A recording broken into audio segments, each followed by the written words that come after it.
దమ్మపేట మండలంలోని పలు అభివృద్ధి శంకుస్థాపన కార్యక్రమాల్లోని పాల్గొన్న Khammam MP Ramasahayam vision TV ప్రతినిధి రాజేశ్వరి దమ్మపేట ఈ రోజు 7 కోట్ల రహదారి పనులకు 4 కోట్ల 18 లక్షల వంతెన పనులకు శంకుస్థాపన కార్యక్రమంలో పాల్గొని ప్రసంగిస్తున్న ఎంపీ రఘురాం రెడ్డి. పిఓ గారు, డిఎఫ్ఓ గారు, మిగతా అధికారులు, సభకు విచ్చేసిన మీ అందరికీ నమస్కారం.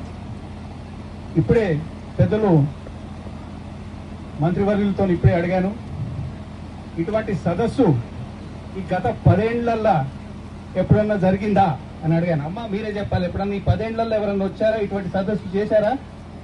లేదు. ఇదే 30 ఏళ్ల కింద పెద్దలు తుమ్మల గారు వచ్చి ఇటువంటి సదస్సు చేశారనమాట. ఇన్నేళ్ల తర్వాత ఈ సదస్సు జరిపి మీ అందరికీ కొంత అవగాహన కలిసేటట్టు చేశారనమాట.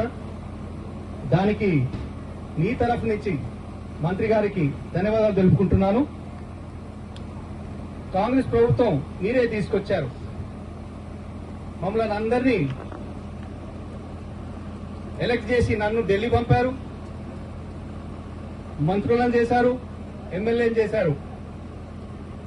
6 గ్యారంటీలలోనే చాలా మట్టుకు పూర్తయ్యాయి. మొన్ననే 2-3 గ్యారంటీల గురించి మాట్లాడుతూ వాటిని కూడా పాస్ చేశారు. భూభారతి అనేది ధరణి